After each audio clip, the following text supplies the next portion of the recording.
Welcome friends. आज मैं बात करूंगा वाट या मस्सों के बारे में। इसका क्या इलाज होता है और क्यों आसानी से ये जाता नहीं है, रिकरेंस होने के क्यों इतने ज़्यादा चांसेस बने रहते हैं। इसके पूरा पीछे का जो साइंस है उसको मैं समझाने की कोशिश करूंगा। उससे एक आपको आइडिया मिलेगा कि जो वाट के जो घरेलू उपचार हैं या जो एलोपैथिक के दवाइयाँ हैं क्यों उतनी असरदार नहीं है और सबसे अच्छा ट्रीटमेंट ऑप्शन क्या है, राइट। तो वाट या मस्सा एक तरह का इन्फेक्शन है जो एचपीवी इन्फेक्शन के कारण होता है। वाट के अलग अलग टाइप होते हैं अलग अलग लोकेशन के हिसाब से। जैसे जो कॉमन वाट होता है चेहरे पे होना या गले में होना, आईलिड पे होना, उसको कॉमन वाट है।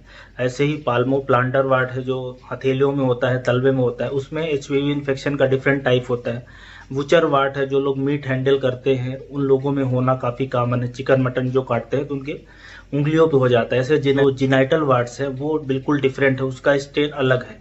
वो 611 होता है। उसमें एक प्रॉब्लम है कि उसमें कैंसर होने के भी चांसेस रहते हैं। इसके अलावा एक सिस्टिक वाट होता है और एक फ्लैट वाट। फ्लैट वाट में ऊपर की सरफेस की तरफ वाट नहीं जाता, इसलिए उसका ट्रीटमेंट काफ़ी टफ होता है।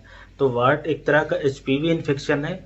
प्रॉब्लम क्या है, जो लोग 100% इसके इलाज को क्लेम करते हैं उसमें आपको कंफ्यूज नहीं होना। स्किन टैग बिल्कुल डिफरेंट चीज़ है। स्किन टैग ज़्यादातर जो ओबीएस लोग होते हैं उनके यहाँ पे हो जाए, गर्दन में हो जाए या एक्जिला में हो जाए, चेस्ट में हो जाए, वो स्किन का टैग है, फोल्ड है, जाता है, उसमें इन्फेक्शन नहीं होता, उसको हटाना आसान है, राइट। और वो ज़्यादा गुच्छों में भी नहीं होता। वाट ज़्यादातर जब भी होता है तो काफ़ी सारे अलग अलग जगह गुच्छों में हो जाता है। तो सबसे पहले वाट का आप एक चित्र देखें स्क्रीन पे। ये वाट हुआ, ये दूसरा स्किन टैग हुआ। इससे कंफ्यूज करने वाली एक कंडीशन तिल होती है, या इसी को हम लोग नीवस बोलते हैं, मोल बोलते हैं। इसके अलग अलग टाइप हो सकते हैं। ये ब्लैक कलर का होता है, इसको देखो, इसका बिल्कुल डिफरेंट अपीयरेंस होता है। इसके अलावा कॉर्न है, उससे कंफ्यूज नहीं होना। फ्रेकल्स बिल्कुल डिफरेंट चीज़ है। झाइयाँ वो जेनेटिक कारण या स्किन की में सन के एक्सपोजर से होती हैं। ऐसे ही मिलेस्मा जो प्रेगनेंसी के दौरान, ये सारी बिल्कुल अलग अलग कंडीशन है। इनका ट्रीटमेंट बिल्कुल अलग होता है, इसको आपको समझना है। कुछ और कंडीशन होती हैं जो इन मस्सों से कंफ्यूज हुआ जा सकता है, राइट। सो इस बात को आपको समझना होगा कि ये सब अलग अलग कंडीशन है। बेसिकली इन कंडीशन में मस्सा सबसे डिफिकल्ट है ट्रीट करना, क्योंकि एचपीवी इन्फेक्शन वायरस के कारण होता है और वायरस एचपीवी इन्फेक्शन का कोई ट्रीटमेंट नहीं बना हुआ है। सबसे पहली बात ये समझना है। बाकी की बीमारियां जैसे पिंपल है उसमें बैक्टीरियल इन्फेक्शन होता है। बाकी की स्किन टैग है या इसके अलावा तिल है या फ्रेकल्स है, इन सब में इन्फेक्शन नहीं रहता। तो सबसे पहली बात आपको ये क्लियर हो गई। और वाट यूजली होता है स्किन कांटेक्ट से, राइट। एक जैसे किसी को एक वाट हो गया है, वो दूसरे व्यक्ति को अगर टच करता है किसी भी वजह से, अगर आप उसका सामान यूज करते हैं, टॉवल यूज करते हैं, रेजर यूज करते हैं, कुछ ऐसा जिससे शेयर होती है, तो उस केसेस में स्किन टू स्किन ट्रांसमिशन होता है। इसलिए ज़्यादातर केसेस में जो वाट का ट्रांसमिशन होता है वो कैसे होता है, या तो बार्बर की जो दुकान है उस पर आप उसके कॉमन टॉवल शेयर करें, कॉमन रेजर शेयर करें, क्रीम या जो नाई है उसके हाथ से हो सकता है, या स्कूल में जो बच्चे जाते हैं, स्कूल गोइंग जो चिल्ड्रेन है उनमें काफ़ी कॉमन होता है, 10% तक लोगों में हो सकता है। तो ये मेन वजह होती है। और जब भी स्किन में कहीं कट लग जाए, एब्रेजन हो जाए, चोट लग जाए सेविंग के बाद जैसे, उस केसेस में आसानी से एचपीवी का इन्फेक्शन हो सकता है।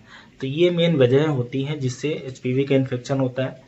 लक्षण की बात करें तो ये स्किन की जो ऊपर वाली सरफेस है वहीं पे ऊपर की तरफ ही ग्रोथ होती है, तो ये नीचे की तरफ फैलता नहीं। मैं अभी कॉमन वार्ड की बात कर रहा हूँ। जो जेनाइटल्स वाला वार्ड है बिल्कुल अलग होता है, उसकी मैं अभी बात ही नहीं कर रहा। उसमें मैलिग्नेंट पोटेंशियल होता है, कैंसर होने के उसमें चांसेस रहते हैं। कॉमन वार्ड ऊपर की तरफ जाता है ये, और इसमें हमेशा क्या है, एचपीवी इन्फेक्शन होने के कारण ऊपर की तरफ अलग अलग तरह की ग्रोथ हो सकती है। इसी स्टॉक से जुड़ा हुआ एक ग्रोथ हो सकती है। तो इसमें जो लक्षण आते हैं, लक्षण की बात करें तो एक तो ये पेनफुल नहीं रहता, इसमें खुजली नहीं होती, सिर्फ ग्रोथ होती, इसलिए सिर्फ दिखने में बेकार दिखता है। और अगर हाथ पैर में हुआ, जैसे पैर में हो गया, तो हो सकता है उसमें ब्लीडिंग के चांसेस रहते हैं फ्रिक्शन होने की वजह से, तो दर्द भी हो सकता है। तो ये बेसिकली इस तरीके से इसके लक्षण प्रेजेंट होते हैं और आपको इससे ज़्यादा तकलीफ होने वाली नहीं है। अभी बात करते हैं कि एक्चुअली वाट होता क्या है, उसको मैं थोड़ा सा इसमें आपको समझाऊंगा कि कैसे वो स्किन में उसका अपीयरेंस रहता है, ग्रोथ कैसे होती है, तब उसका आप इलाज समझ पाएंगे आसानी से कि एक्चुअली ये कैसे इसका इलाज करना है और सबसे अच्छा इलाज क्या होता है, राइट। आइए देखते हैं। आइए मैं आपको बताता हूँ कि वाट एक्चुअली होता क्या है और उसका सबसे अच्छा इलाज कैसे होना चाहिए। तो ये स्किन हो गई है, ये स्किन के नीचे का हिस्सा हो गया है और ये स्किन से ऐसे वार्ट बन गया है। अब ये स्किन की लेयर है ऊपर वाली, यही ग्रोथ करके ऊपर ऐसे हो जाती है, राइट। अब इसमें है क्या, यहाँ पे होता है HPV का इन्फेक्शन, जो वायरस से इन्फेक्टेड सेल्स होती हैं ये यहाँ पे होती हैं। इसलिए जो ऐसे वार्ड जो कॉलीफ्लावर शेप के होते हैं, सरफेस से ऊपर उभरे हुए होते हैं, उनका इलाज ऐसा बोलते हैं सारे लोग कि आसान है। क्यों? क्योंकि यहाँ से उसको पूरा हटाया जा सकता है, राइट। उस केसेस में उसका इलाज एक बार हो जाता है, दोबारा नहीं आता। पर ऐसे वार्ड जो फ्लैट होते हैं, जैसे कोई वार्ड ऐसे फ्लैट सरफेस हो, राइट, यहाँ पे HPV के इन्फेक्टेड सेल्स पड़े हैं, इनको हटाना डिफिकल्ट रहता है। और अगर ये पूरे सेल्स नहीं हटे तो दोबारा से होने के चांसेस रहते हैं। तो मोटे तौर पे आपको ये समझना है कि स्किन की बीमारी है जो ऊपर की तरफ जाती है और अलग अपीयरेंस यहाँ पे HPV के इन्फेक्टेड सेल हैं। चूँकि इनको मारने के लिए इलाज नहीं है हमारे पास, कोई दवाई नहीं है, तो ज़्यादातर केस में जो इलाज है वो क्या है, इसको हटाना ही इलाज है।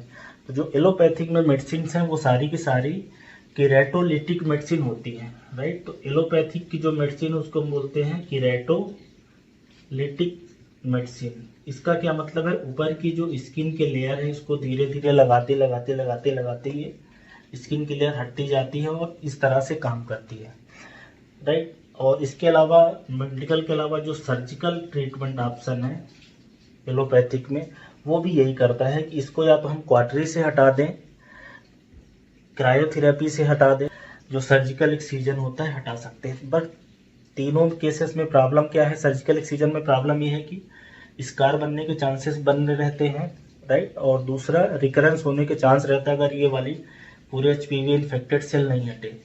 और केराटोलिटिक जो मेडिसिन होती हैं उसमें एक है सैलिसिलिक एसिड, जो कॉमनली ट्राई करी जाती है 50 से 70% केसेस में इसका अच्छा रिजल्ट है।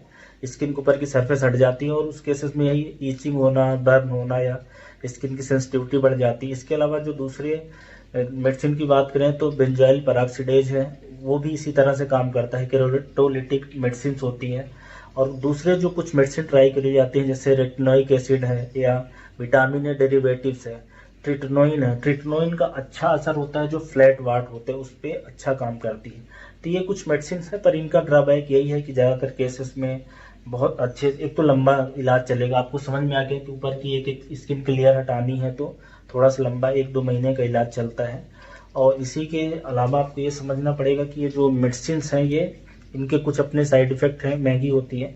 तो इसका जो बेस्ट अप्रोच है वो ये है कि सबसे पहले आपको ये समझना है इलाज में कि 2/3 जो केसेस हैं, 2/3 केसेस हैं, ये इनको ऑब्जर्वेशन में रखोगे, 2/3 केसेस अपने आप ठीक हो जाते हैं 2 साल के अंदर। 2/3 केसेस में आपका शरीर ही इस इन्फेक्शन को ख़त्म कर देता है और अपने आप ठीक हो जाता है। जो बाकी का ट्रीटमेंट ऑप्शन है, अब उसमें 2 तरह के इलाज और बचता है, राइट। क्या इलाज बचता है, अब जो 2 तरह का और इलाज बचता है उसमें एक तो घरेलू उपचार है। घरेलू उपचार में यूजली जैसे चूना लगाना या आने वाला सोडा है, अरंडी का तेल है, या बहुत सारे लोग जो नाई की दुकान पे जाके धागे से कटवा देते हैं। इन सारे केसेस में भी यही बेसिकली काम है, क्या है कि ऊपर की लेयर को जो मस्सा है उसको हटाना है। उन सारे केसेस में भी HPV इन्फेक्टेड सेल बच सकते हैं और दोबारा से हो सकता है। और मस्से हटाने में जो नाई की दुकान में तो मैं बोलूँगा बिल्कुल नहीं हटवाइए, क्योंकि उसमें ज़्यादा डिफेक्ट होने के चांस रहता है, स्कार बनने के चांसेस रहता है। 1-2 जो गर्दन पे नाई निकाल देते हैं वो स्किन टैग रहता है, वो अगर वाट होगा तो चांस ये है कि दोबारा से आ जाए। इसमें जो होम्योपैथिक मेडिसिन है उसका मैंने सुना है कि रिजल्ट काफ़ी अच्छा रहता है। तो सबसे पहले आप होम्योपैथी ट्राई कर सकते हैं, क्योंकि ऐसी तो कोई बीमारी है नहीं कि इसको थोड़े दिन देखा नहीं जाए।